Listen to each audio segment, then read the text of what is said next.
Deixa eu passar mais um pouquinho para vocês sobre as avaliações. Vocês vão vocês vão vendo as atividades assíncronas. Passou um instantinho. Vocês vão vendo as atividades assíncronas no Moodle, que vocês têm como referência. Aqui no Moodle vocês vão vendo as atividades assíncronas.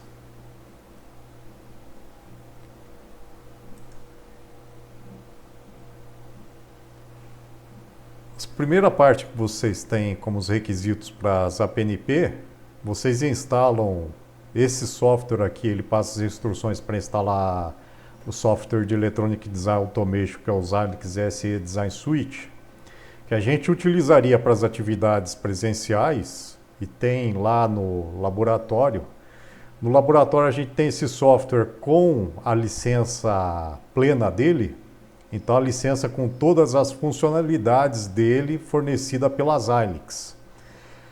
Nessa atividade assíncrona aqui, eu explico através do vídeo lá como é que você faz para obter o software do site do desenvolvedor dele, do fornecedor, que é a Xilinx. Essa licença que você obtém pelo site dele, da própria Xilinx, é uma licença que a gente fala que é a Web License, como eu falei a semana passada. Ela dá algumas limitações para o desenvolvimento dele, mas você pode fazer muita coisa com ela. E ela é limitada a aproximadamente um ano.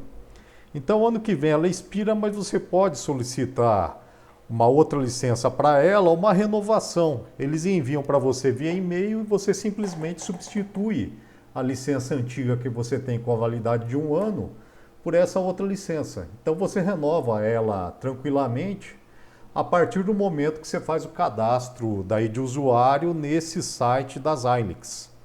E te dá direito também a outros softwares que você tem deles também. Esse software ISE Design Suite, ele é feito para lidar com alguns dispositivos de lógica reconfigurável da Xilinx, que são dispositivos mais antigos, que eles já têm, que não necessitam mais de upgrade. Quer dizer que eles não precisam mais fazer recall desses dispositivos. Então esse software, eles não precisam mais fazer o update deles para ficar fazendo o recall, para ficar fazendo correções no software do ISE Design Suite. Então esse software ele já está consolidado, não precisa mais ficar tendo o upgrade dele para ficar fazendo correção.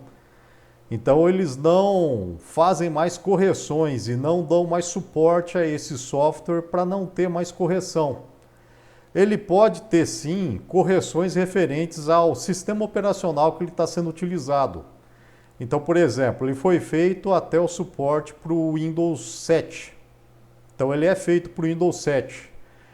Para o Windows 10, para o Windows 8 em diante, ele é utilizado em uma máquina virtual para o Linux, porque ele foi feito até o Windows 7. Então, para o Windows 7 ele é utilizado. Para o Oi, Windows 8... professor, Oi, eu acho que não tá gravando não está gravando o quê? a É, aula. não está aparecendo para vocês? Não, Você quer não tá dizer? gravando. O senhor tinha comentado que ia começar a gravar, né? Não começou a gravar. Pelo menos pra mim não tá parecendo que tá gravando. Ah, não, não, é que é gravado por outro software daí, tá? Ah, então tá bom. Porque a Isabela também comentou que não tava gravando. Então tá bom. Ah, não, que aqui pelo Meeting aqui acho que não dá mais para gravar pela gente, tá? Para gravação daí. Ele Tudo não bem, habilita então. mais a gravação pelo próprio Meeting, pela suite que a gente utiliza aqui do Google. Eu acho que ele não habilita mais a gravação pela gente, ou ele limita daí, para nós daí, né? Quer dizer, a gente pode utilizar o Google Meeting, mas ele não habilita mais a gravação. Ele limitou já pra gente, né? Para nós aqui da UTFPR, tá? Daí eu habilito a gravação por aqui daí, por outro software daí que a gente utiliza. Aí mais a guia tá aparecendo para vocês, né, do Moodle, né? Tá sim. Ah, tá. Beleza. Então aqui ele Ele habilita a licença para vocês que nós iremos do utilizar em ISE lógica Design Suite. reconfigurável.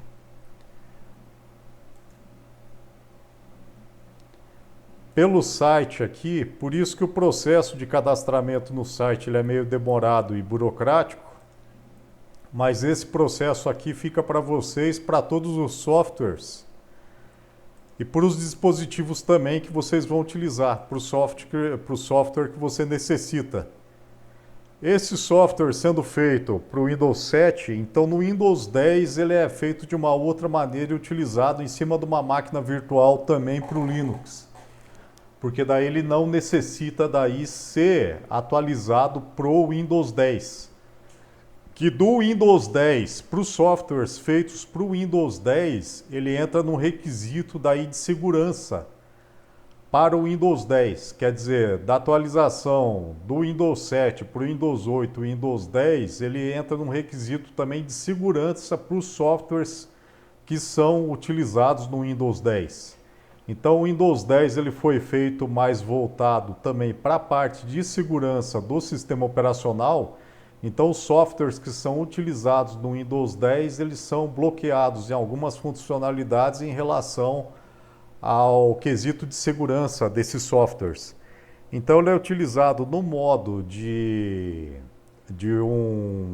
no modo de um sistema virtual, no modo de máquina virtual do Linux, para ser utilizado no Windows 10, o ISE Design Suite. Ou você pode utilizar no modo de 32 bits dele, pro Windows 7. Então você pode baixar ele é baixado em 32 bits para o sistema operacional de 32 bits e 64 bits. Daí você utiliza ele como se fosse em 32 bits. Para ser executado em modo de 32 bits ao invés de 64 bits. Ele vai ser executado normalmente em 64 bits, aí você coloca ele para ser executado em 32 bits.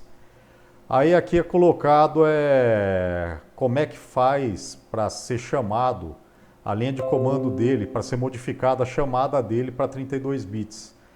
Ao invés de ser 64 bits para 32 bits. Então a chamada dele já é colocada aqui.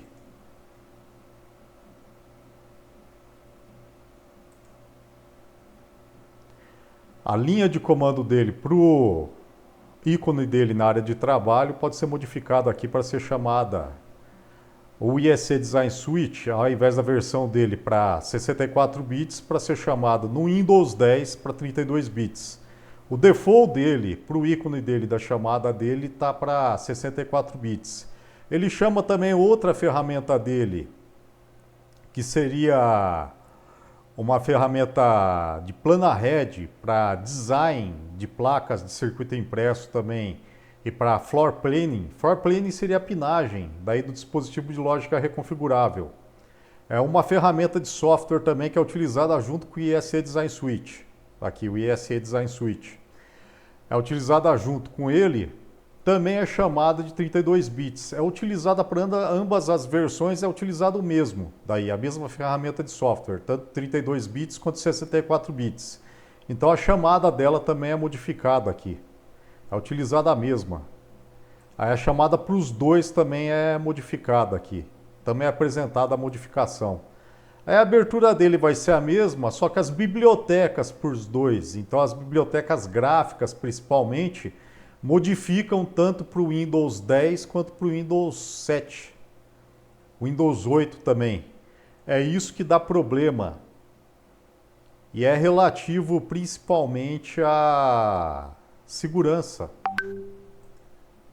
A segurança em relação à placa de vídeo, à GPU, que ele tem para o acesso, para a permissão daí de acesso a essas bibliotecas.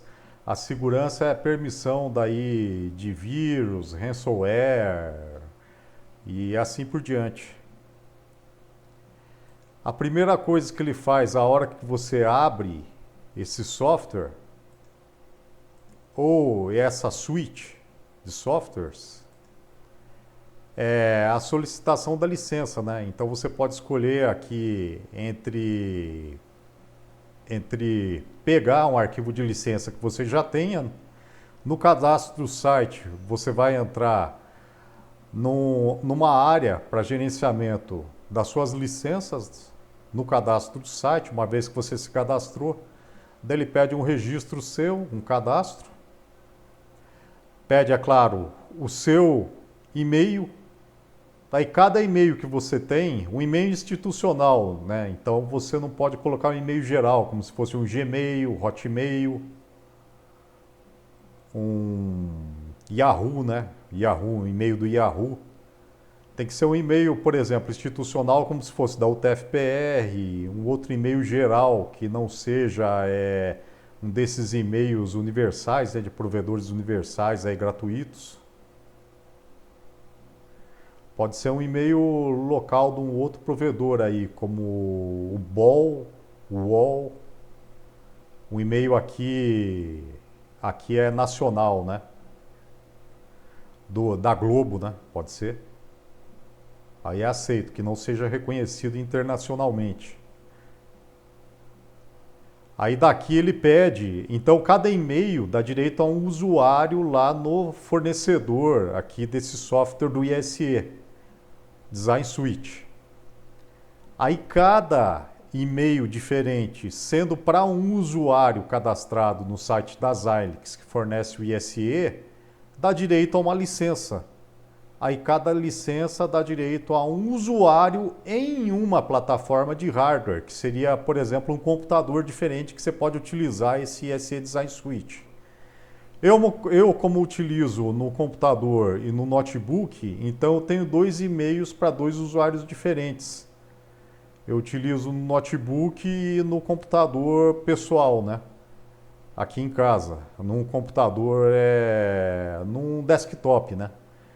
Então eu tenho 2, então tem que ter 2 e-mails diferentes. Um e-mail que é institucional da UTF-PR e outro e-mail que é, se eu não me engano, do UOL. Aí não pode ser um e-mail geral. Tem um e-mail também que é do Gmail, mas daí não pode ser que eles não aceitam daí no site das Xilinx. Porque eles querem que seja, por exemplo, de alguém que trabalhe em uma empresa, né, para estar utilizando dispositivo de lógica reconfigurável. Ou que seja em uma instituição, por exemplo, de ensino, alguém que esteja estudando em uma universidade, ou que seja um pesquisador, ou como se fosse no meu caso, né? Um professor, pesquisador, um instrutor, né?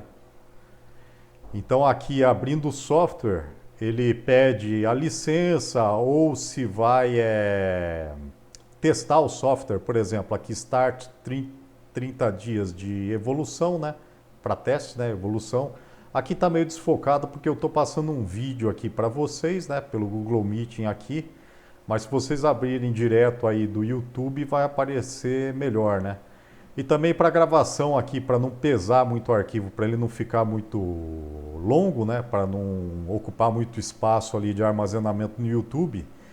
Também a resolução dele a gente não grava ela com uma resolução muito alta, senão ele vai ocupar um espaço muito grande no YouTube e na gravação também, né? Para a gravação que a gente faz aqui do software que a gente utiliza para captura do vídeo, da tela, né? Do software do ISE aqui. Então, para testar ele por 30 dias, então sem a licença, vocês podem baixar ele e testar por 30 dias. Aí é essa licença aqui que vocês conseguem pegar de graça no site ali, ó, que é essa Webpack License. Também dá para fazer, ela é gratuita quando você faz o cadastro lá no site da Xilinx. Então eu recomendo para vocês que fazem engenharia eletrônica pegar essas licenças aqui e fazer o uso delas. E as informações também que vocês têm sobre lógica reconfigurável no site da Xilinx também. Eles oferecem, esses fabricantes de dispositivos de lógica reconfigurável, eles oferecem informações também, oferecem cursos online sobre lógica reconfigurável, cursos sobre os dispositivos deles de lógica reconfigurável, sobre o que é, sobre algumas ferramentas que eles têm, sobre algumas tecnologias que eles desenvolvem, sobre o estado da arte que eles estão pesquisando, sobre ferramentas proprietárias deles, né? O outro fabricante também principal que tem, é como eu estava falando lá, que é como se fosse a AMD e a Intel. Então, os dois principais fabricantes que existem no mundo de processadores da linha IBM PC, da linha 8086, que são os processadores Pentium, que agora são os multicores, né? Agora eles são da linha i7. Antigamente era da linha i3, passou para a linha i5 e agora é da linha i7 multicore. Agora eles estavam no octa-core, agora já são mais de 16 core. Então são mais de hexacore, né? Estava em octa-core, agora já são mais de 16 cores aí, né? Então já estão acima de heptacores aí, né? Então estão no hyperthread, que eles chamam atualmente a tecnologia que eles desenvolvem. Então vocês têm dois fabricantes que dominam aí a tecnologia da linha IBM PC. Antigamente era a linha de processadores 8086 que eles chamavam. Daí eles faziam isso justamente para dominar o mercado de microprocessadores e, consequentemente, dominar o mercado de processamento computacional no mundo, né? De processadores pessoais e de computadores pessoais depois que eles vieram dominar.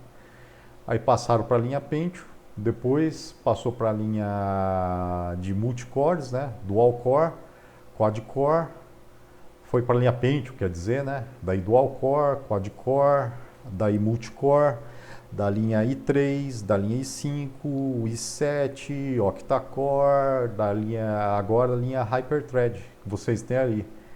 Aí, graças a Deus, criaram a AMD e passou a ser a AMD Intel agora que fabrica esses processadores.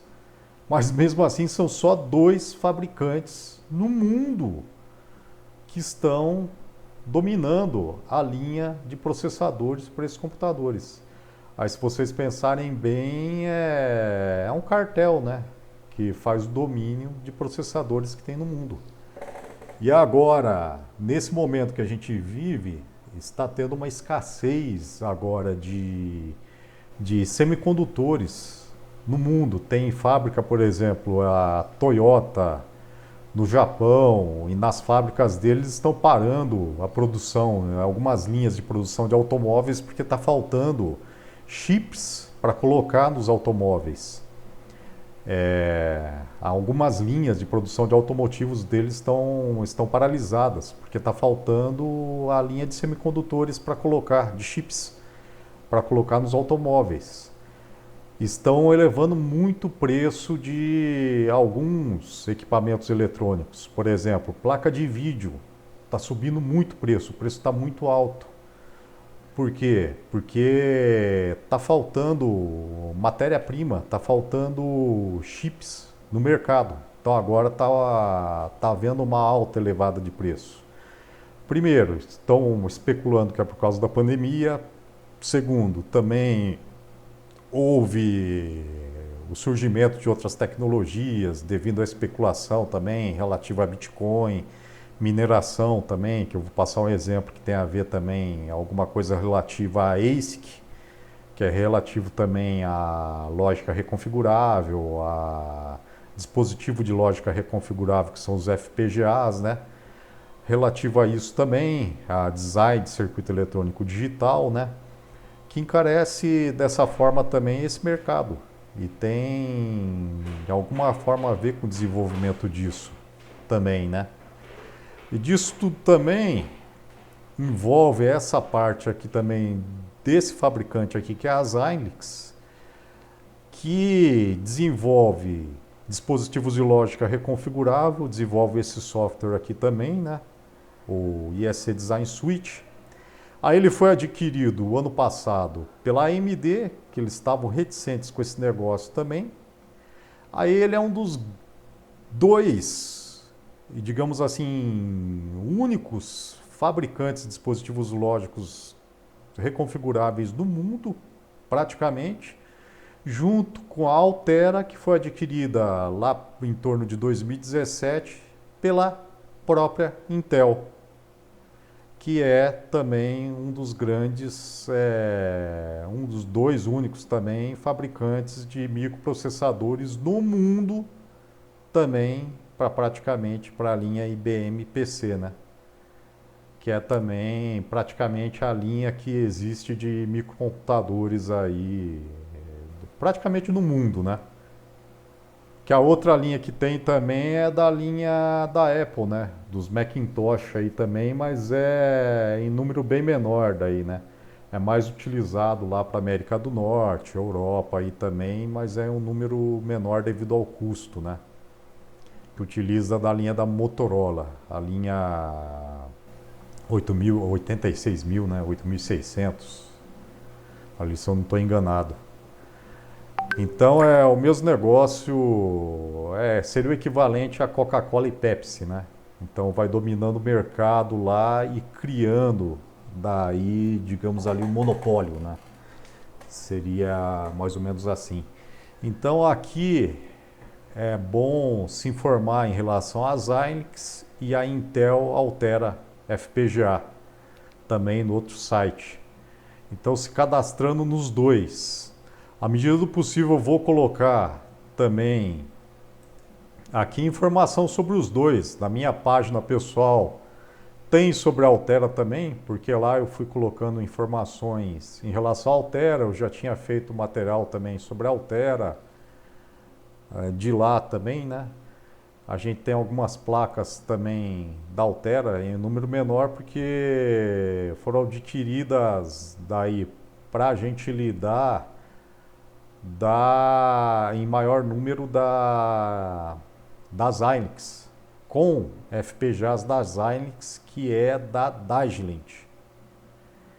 Placas com FPGA, o dispositivo de lógica reconfigurável da Digilent.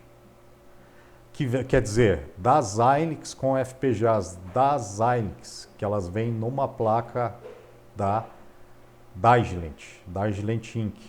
Daí essa Digilent é da National Instruments. Aí esse software aqui, ó, ele está explicando aqui, na aula 1, daí ele vem a introdução a esse software, né? Que ele vai explicando aqui. Aí ele tem, depois que vocês colocam... Então, se vocês pegarem aqui... Vocês colocam a licença lá, ele vai abrir ali, né? Iniciarem só o que Design Suite no... ele não abre podem ser igual, direto dessa forma. né?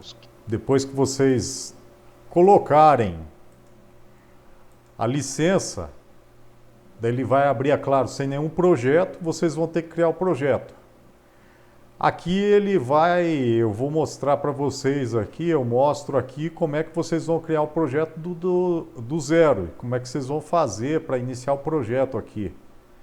A melhor forma é em diagrama esquemático.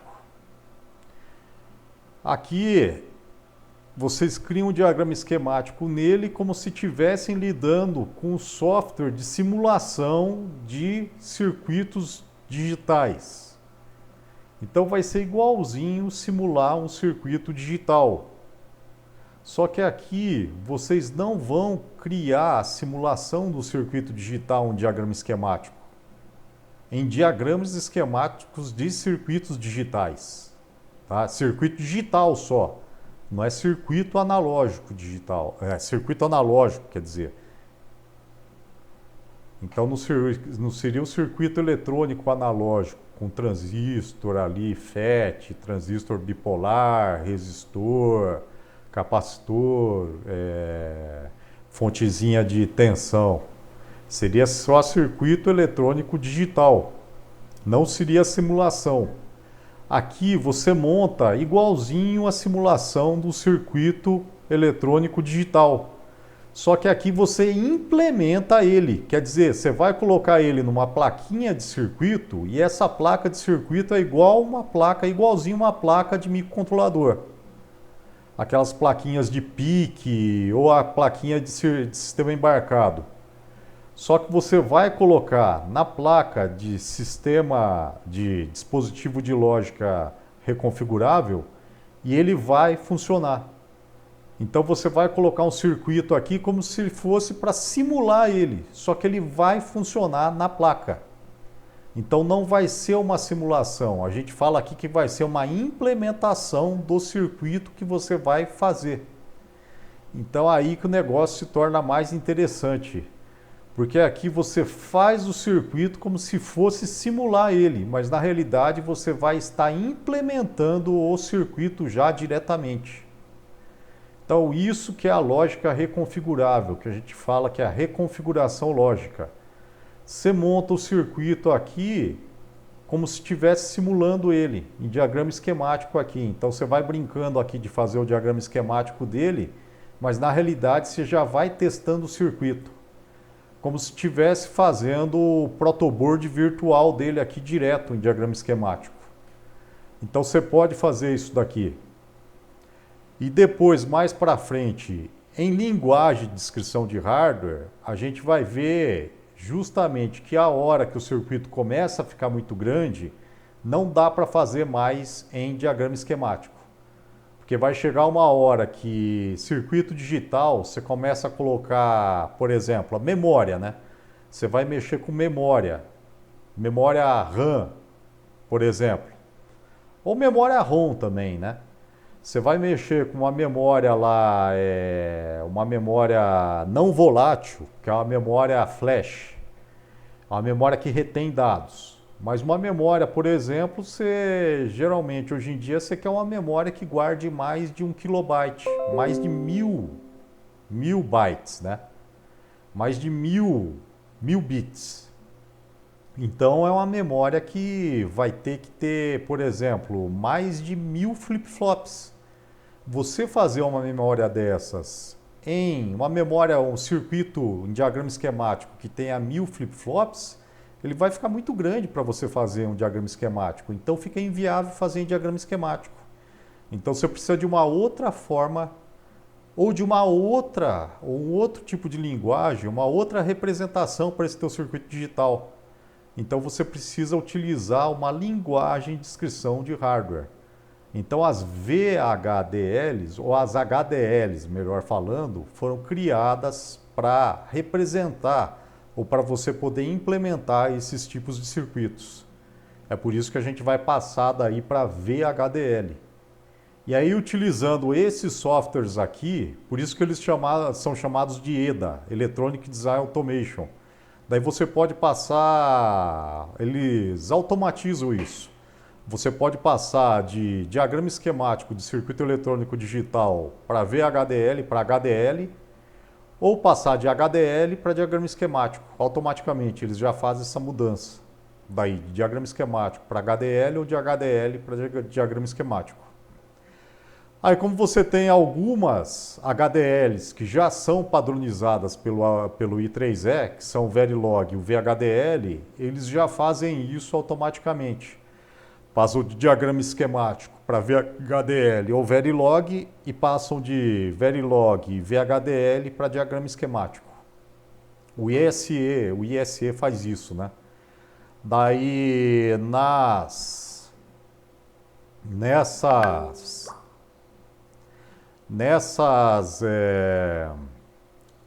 nessas atividades assíncronas aqui, nessa atividade assíncrona aqui eu mostro como é que ele passa de diagrama esquemático para VHDL.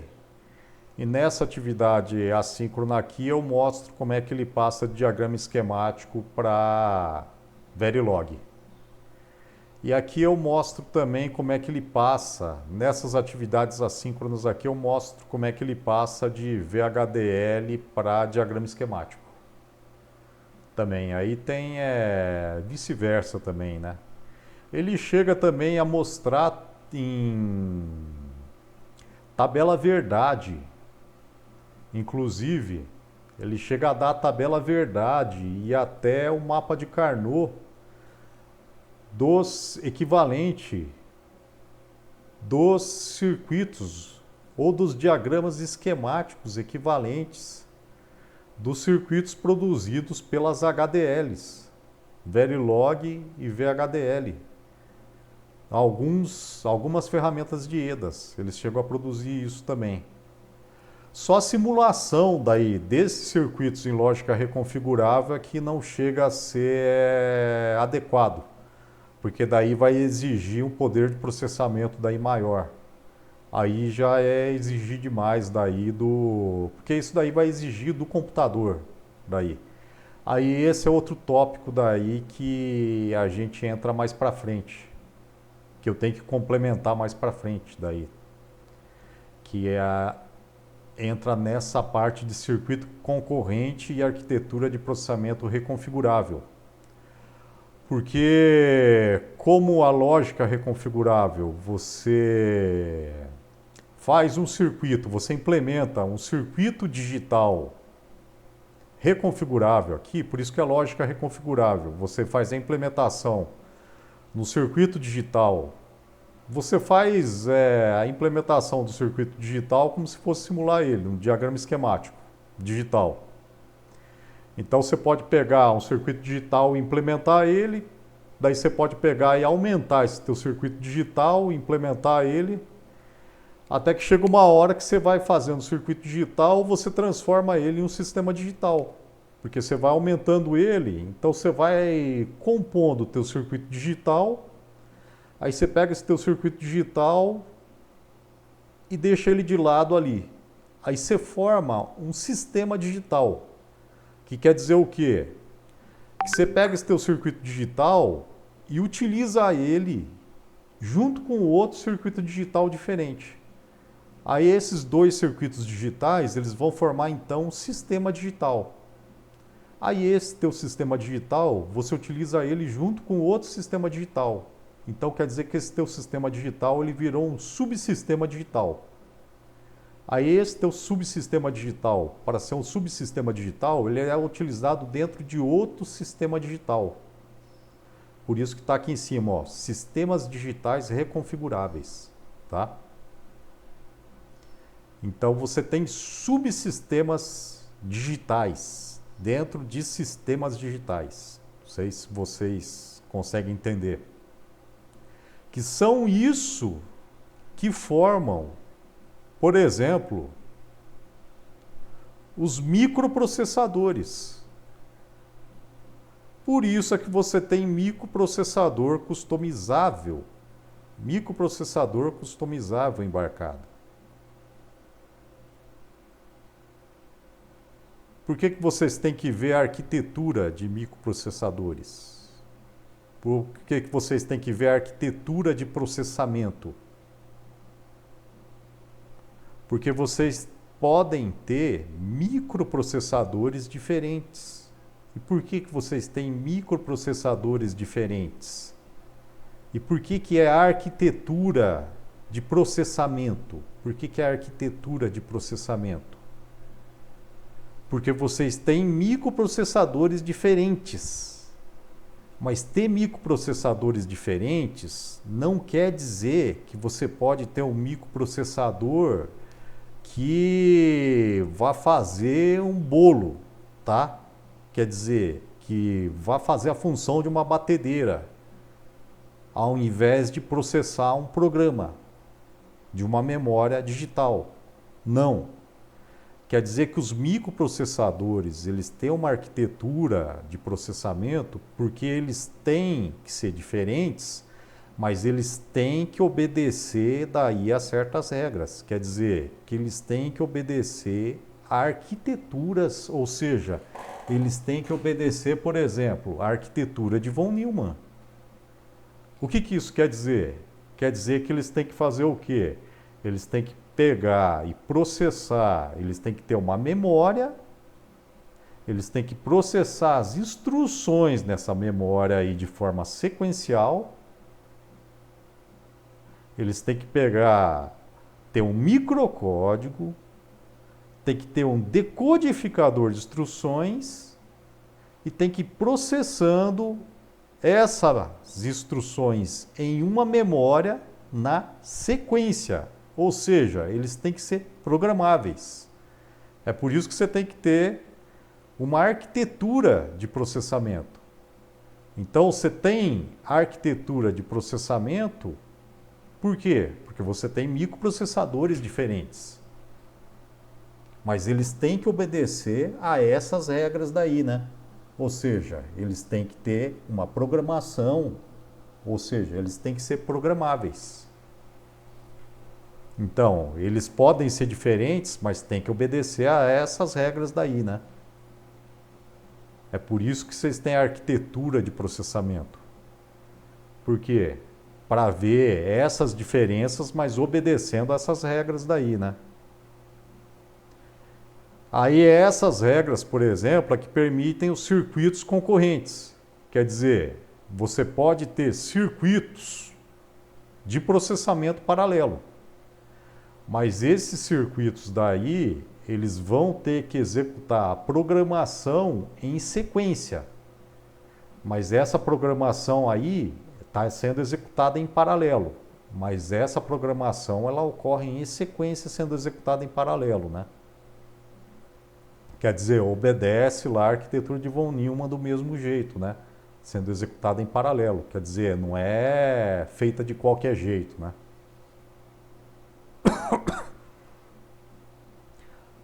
É disso que a gente verifica também, né?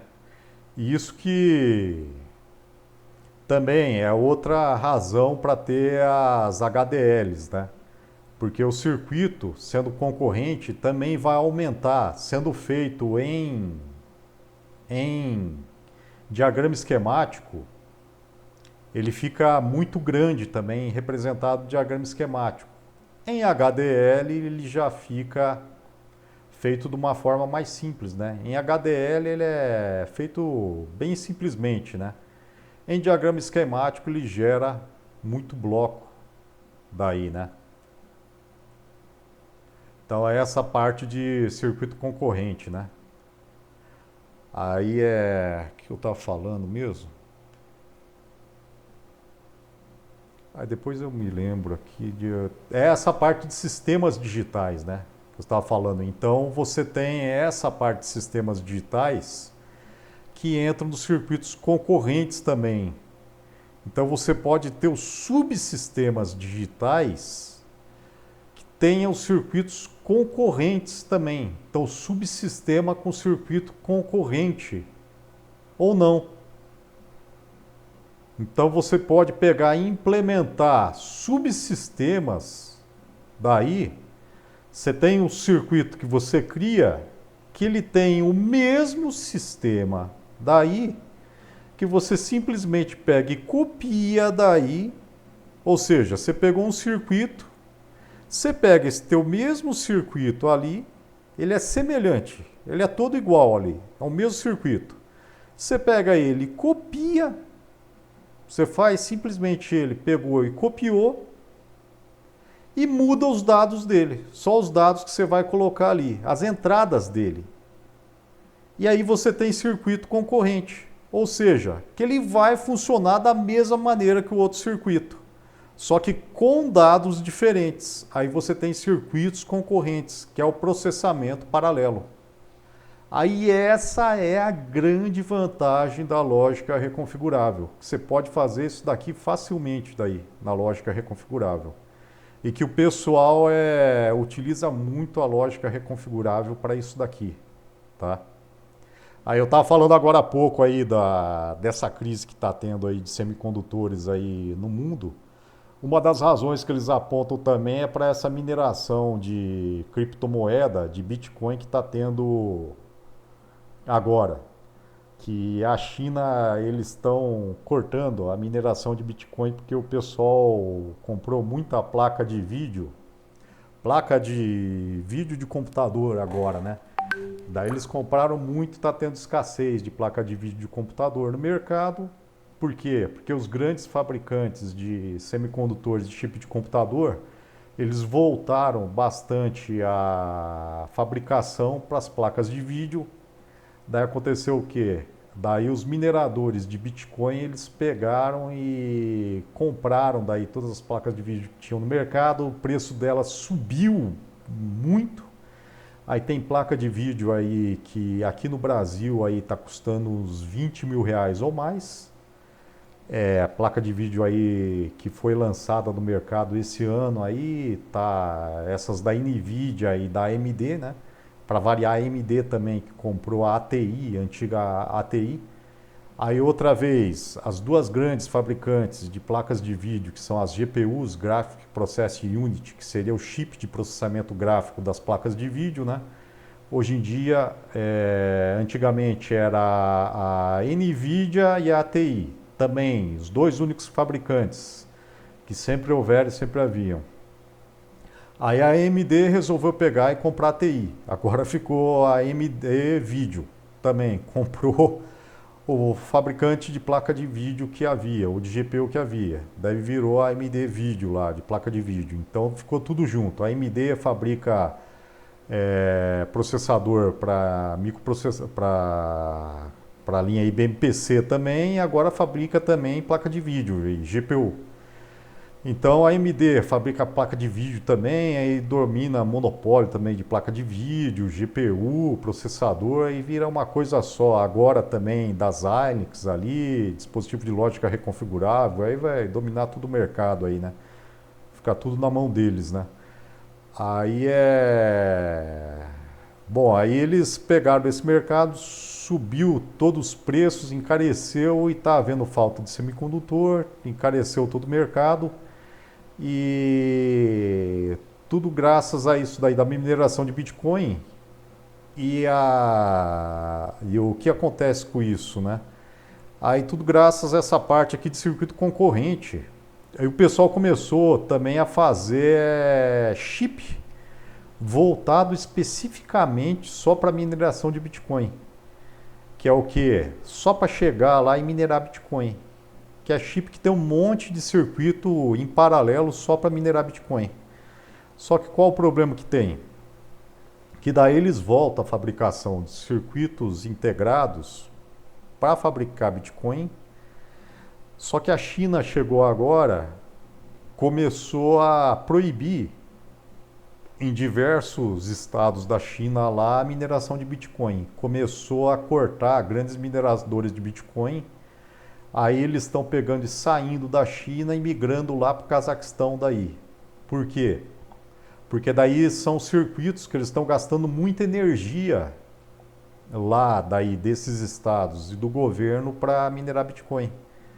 Daí passa a ficar uma coisa inviável, porque daí começa a ter queda de energia, começa a faltar energia para as outras atividades, daí eles têm que ativar, por exemplo, fontes não sustentáveis de energia, como usinas a carvão para gerar energia, tal, aí polui mais o ambiente e assim por diante, né? Maior gasto com energia, aí começa aquelas coisas. Entra Elon Musk lá falando que não vai mais motivar o sustento por Bitcoin, não vai mais motivar, né? Motivar ali a aquisição de Bitcoin e assim por diante, né?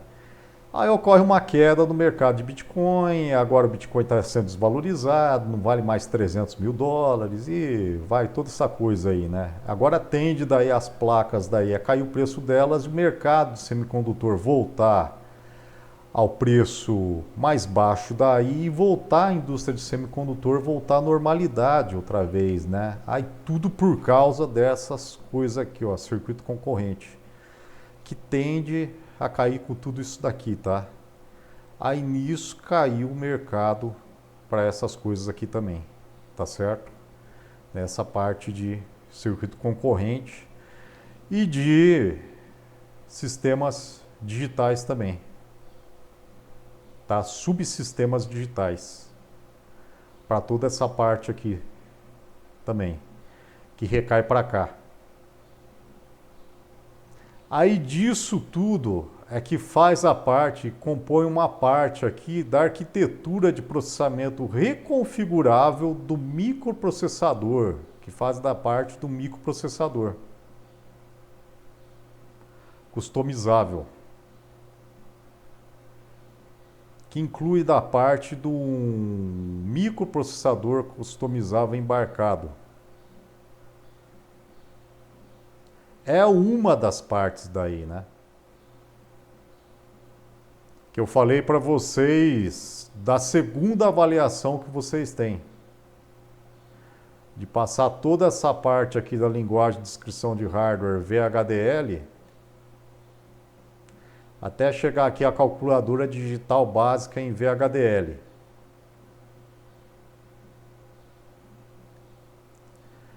Essa parte de diagrama esquemático, vocês veem daqui, da introdução de lógica reconfigurável. Vocês veriam na aula presencial, e aqui, se vocês puderem ver essas atividades síncronas aqui, na presencial vocês veriam também até aqui, no primeiro bimestre, até terminar essa calculadora digital básica em VHDL. Aí o primeiro bimestre aqui. Depois do segundo bimestre, vocês veriam essa parte aqui e já começaria no microprocessador customizável embarcado Microblaze. Para cá. Tá? Essa parte é tudo online daí. Tem na minha página pessoal lá, não tem em atividade assíncrona, tem só em consulta teórica, ou seja, as práticas mais, ou os arquivos de representação, as atividades práticas, os arquivos em Verilog. Essa parte aqui, ó, são os arquivos que são para serem abertos no ISE. Esse daqui é arquivo texto, sem HDL. Então, se você clicar aqui, é o arquivo texto que já dá para passar lá e ser aberto no ISE Design Suite. Esses daqui são arquivos proprietários do ISE Design Suite, tá? Se você abrir aqui, ele vai abrir como arquivo XML. Então é um arquivo XML, então ele não vai abrir nada, tá? Isso daqui é um arquivo que só é para ser entendido pelo ISE Design Suite. Esse é um arquivo em diagrama esquemático, tá? Então esse arquivo é para vocês pegarem, então veja bem, isso daqui é para vocês prestarem atenção. Para você clicar com o botão direito e salvar ele no diretório que vocês vão criar de projeto do ISE Design Suite. Então essa aula 1 explica como é que vocês fazem para abrir esse projeto e criar o diretório de projeto num drive, num pendrive de vocês aí para essa disciplina, ou um diretório de projeto aí no computador pessoal de vocês. Se vocês quiserem instalar no computador pessoal de vocês aí esse software, vocês podem instalar. Ou se vocês quiserem enviar os arquivos que vocês forem fazendo aí para mim, vocês podem enviar. Esses arquivos, como eu estou falando aqui, ó, são 6 arquivos, 5 VHD e um UCF. Esse UCF eu falo aqui nas atividades assíncronas. Eu falo aqui, ó, eu falo aqui nos requisitos para as APNPs e a partir daqui, da aula 1, tá? Introdução ao EDA, Xilinx e ISE Design Suite. A partir daqui, da aula 1, introdução, aula 1, parte 1, aula 1, parte 2, aula 1, parte 3. Eu falo daquele arquivo ali. Desse arquivo 1 UCF. Esses 5 arquivos .vhd são esses 5 arquivos aqui, ó. Esse arquivo aqui, ó, esse que está aqui. Aula 2, parte 3, decodificador BCD, display 7 segmentos, seletor de displays em VHDL. Então é esse arquivo aqui. Esse daqui não, esse daqui se quiser você pode pegar daqui, ó. Tá? Esses 5 arquivos aqui, esse daqui, aula 2, parte 3, decodificador BCD, display 7 segmentos, seletor de displays em VHDL. Esse daqui, aula 2, parte 4, temporizador ajustável via código VHDL. Aula 2, parte 5, varredura dos 4 displays de 7 segmentos. Aula 2, parte 6, exibição de um número de 4 dígitos decimais. Aula 2, parte 7, calculadora digital básica em VHDL. Então são esses 5. 1, 2, 3, 4, 5. Vocês podem pegar daqui, ó, já esses 5, copiar daqui e colar em um arquivo texto e renomear ele em VHD ou VHDL no diretório de projeto de vocês, que vocês criaram no pendrive de vocês ou na pasta que vocês criaram no computador de vocês para essa disciplina, ou chegar nesses 5 arquivos aqui, ó, clicar com o botão direito, colocar salvar link como, tá? Ó, ele já vai estar lá como VHD e salvar no diretório do projeto de vocês para essa disciplina. Para a criação do projeto de vocês, está explicado aqui, ó, nessa aula 1 aqui, introdução ao EDA Xilinx, da EDA Xilinx ISE Design Suite.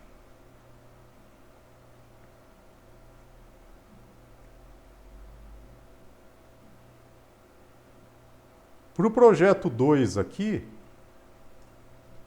entrega via módulo dos 3 arquivos do código-fonte em linguagem C da calculadora para o microprocessador Microblaze, para enviar somente esses arquivos, ou seja, somente esses 3 arquivos aqui, ó. Os 3 arquivos do código-fonte em linguagem C da calculadora, que é essa calculadora digital em VHDL, só que agora essa calculadora vai ser em linguagem C para o microprocessador Microblaze. Qual que é esse código-fonte em linguagem C dessa calculadora? Ele vai estar aqui, tá? Na aula 6. Tá aqui, ó. A mesma coisa, o código-fonte está aqui, ó. Os 3 arquivos, ó. Calculadora C, num DISP C, BCD underline 7seg C.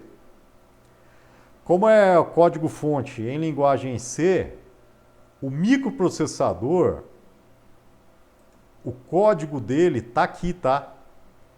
Ele vai ser em VHDL.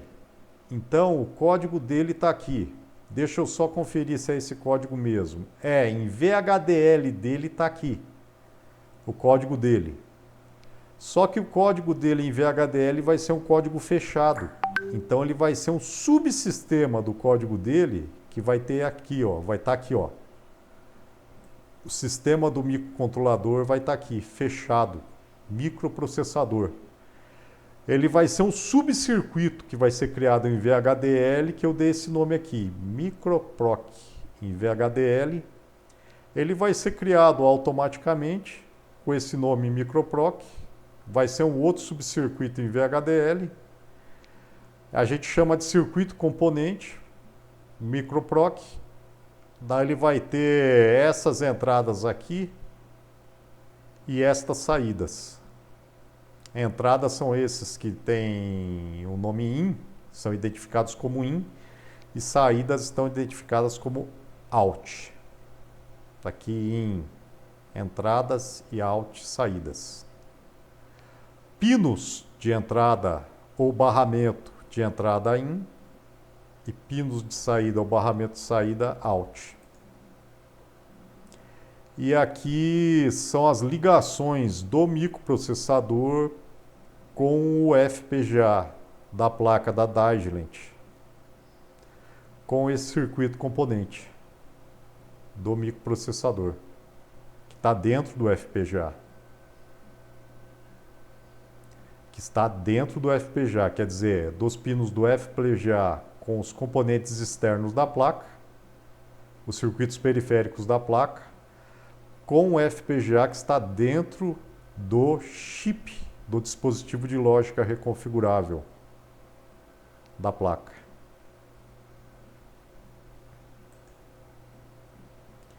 Os circuitos do código, o código da calculadora em linguagem C para esse microprocessador que está dentro do FPGA da placa da Digilent, estão aqui, ó, os 3 arquivos. Calculadora.c, num DISP.c e bcd.seg.c. este é o circuito que é utilizado para teste, para elaborar esses três, o circuito não, o código-fonte em linguagem C para o microprocessador Microblaze. Então esse é só para teste. Esse é o código-fonte, o programa somente para teste. Como eles são softwares ou programas em linguagem C, então em linguagem C você tem uma função principal, que é a função main. Essa vai ser, ou esse é o programa ou código-fonte main, respectivo da função main, e essas são funções main chamadas, essas são funções, quer dizer, chamadas pela função main. São chamadas de dentro da função main. Mais precisamente, essa função é chamada de dentro da função main e essa função é chamada de dentro da função numDisp. Então essa função aqui é a função main, que chama a função de dentro dela, ela chama a função numDisp, e dentro da função numDisp ela chama a função bcd_setseg. Então as três, ou os três programas que você tem, ou os três códigos-fontes que você tem que chamar, você tem que entregar, são esses daqui, ó, calculadora, numDisp, bcd_setseg. Você tem que entregar para a segunda avaliação. Só esses três aqui, mais nenhum. Então, para as duas avaliações ou os projetos respectivos das duas avaliações que vocês têm que entregar até 1 de setembro, já estão praticamente dados aí. Mas eu recomendo a vocês aí... Recomendo não, eu digo para vocês fortemente, façam e vejam e sigam todas as atividades assíncronas na ordem, da apresentação e dos requisitos até a aula 6, para a finalização da última parte, da parte 4 ali, das partes restantes que foram colocadas ali, para verificar o que tem que ser feito. O arquivo UCF que tem que ser colocado, ele tem que ser configurado também. Então, para isso, vocês têm que verificar as atividades assíncronas para ser inserido no projeto. E a criação do diretório também, para vocês colocarem ali, vocês têm que criar um arquivo de configuração do FPGA, do dispositivo de lógica reconfigurável para a placa. Porque vocês vão ter que me enviar esses arquivos aí, e é somente esses arquivos. A hora que você cria o diretório do projeto no ISE, que é o diretório para os projetos dessas avaliações, cada diretório desses projetos, você gera um arquivo de configuração para o FPGA, para que ele rode o projeto respectivo de cada avaliação. Então, cada avaliação é o projeto da calculadora digital básica, como ele está falando ali. O que seria a calculadora digital básica? É um sistema digital que vai rodar uma calculadora digital que ela executa as operações básicas de soma, subtração, divisão e multiplicação entre dois números inteiros de 0 a 99, produzindo como resultado um número inteiro de 0 a 9.999. Quer dizer, com as operações básicas de soma, subtração, multiplicação e divisão, ele vai dar um resultado inteiro também de 0 a 9.999, entre dois números de 0 a 99. Conseguiram entender? Quer dizer, de 0 a 99 ele só vai dar resultado entre dois números ali nesse intervalo de 0 a 9.999, limitado, né, a 0 a 9.999. Quer dizer, se você pegar dois números ali, ele não pode dar um resultado negativo se você subtrair eles. Então ele não pode pegar ali e subtrair 1 menos 2, porque ele não vai dar um resultado negativo. Aí eu explico isso depois porque a placa ela só tem 4 displays de 7 segmentos. Então ela não pode dar um resultado maior que 10.000. Então só pode dar um resultado até 9.999, né? Porque está limitado ali até o display de 7 segmentos, né? E também se for efetuar um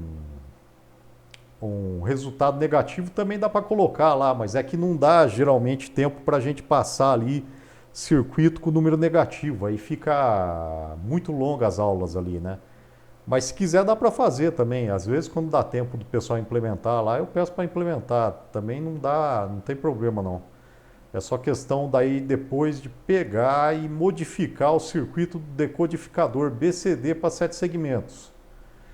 Mas é um detalhezinho lá que dá para mudar daí, né? Dá para ser implementado isso daí, depois é só uma questão lá de um detalhe daí de pegar a implementação no decodificador daí, dá para ser feito também. Aí dá para fazer também com número em ponto decimal, daí, mas daí a gente já se estende mais daí na questão de codificação e da padronização do circuito de cálculo também, de bibliotecas, aí seria mais detalhes daí referentes a processamento digital de sinais, né? Então a gente já entraria em outra área mais detalhada daí de eletrônica digital, né? Ou de processamento digital. Então já seria uma área mais específica de programação, não de lógica reconfigurável, né? Seria mais uma área específica de sistemas digitais. Então não cairia mais em lógica reconfigurável.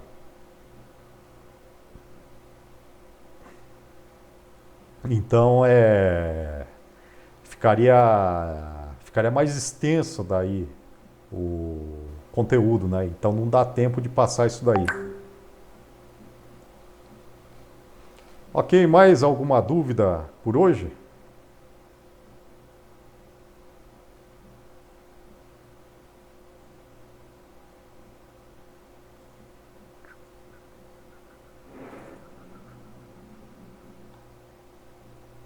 Eu acredito que não, professor.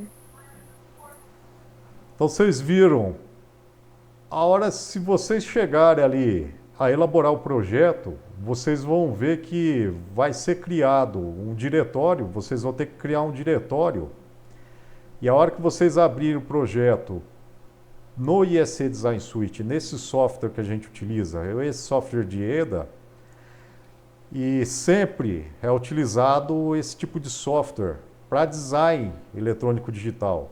Então a gente se refere para isso como design eletrônico. Dá esse nome de design eletrônico para a criação de circuitos eletrônicos integrados ou digitais. A design eletrônico digital.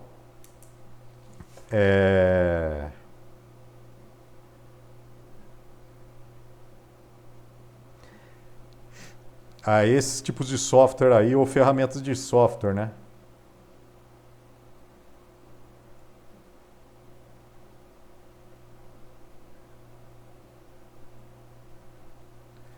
Sobre essas ferramentas aí. Aí ele já vai criar automaticamente um diretório para o projeto de vocês, como por exemplo esse projeto aí que vocês fazem para as avaliações aí para desenvolver os circuitos digitais ou sistemas digitais aí para a calculadora. Como é uma ferramenta que ele está falando ali de EDA, Electronic Design Automation, ele já vai criar automaticamente um monte de arquivo e um monte de diretórios ali também. Um monte de diretório não. Ele vai criar alguns diretórios e vai criar dentro desses diretórios lá alguns arquivos também. Então ele vai criar um monte de arquivos ali, nesse diretório que ele vai criar. Por isso que chama EDA, Electronic Design Automation, porque automaticamente ele vai criar um monte de coisa ali. Vocês de início não vão saber para que serve essas coisas aí. Aí eu falo que é um monte de lixaiada que ele cria automaticamente, porque tem um monte de coisa ali que é relatório que ele faz, que são dados que ele cria ali. Tem coisa ali que é útil, que é às vezes para configuração de outras coisas que você pode utilizar futuramente, pode ser útil. E tem coisa ali que é relatório e reporte, que pode gerar erro.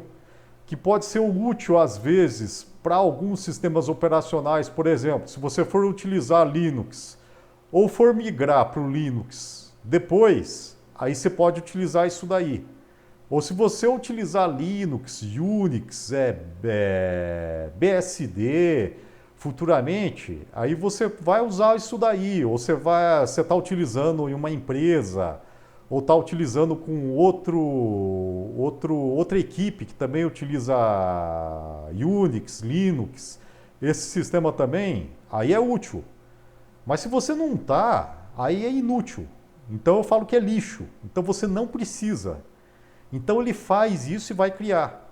E à medida que você vai usando, ele vai criando cada vez mais. Então vai ficando um monte de lixo ali. Então você vai tendo um diretório ali nesse software aí que vai criando um monte de coisa, vai criando um monte de arquivo ali. Por isso que eu já coloquei ali no diretório coloquei ali no Moodle, já coloquei ali o aviso ali falando assim: só envie os 6 arquivos, aqueles 5 arquivos VHD e um UCF. Os 5 arquivos VHDL e um UCF. Por quê? Porque mesmo colocando esse arquivo, sempre tem gente que pega todos os arquivos do diretório e me envia o diretório inteiro. Aí eles fazem o quê? Me enviam uns 3 subdiretórios e uns 60 arquivos daí.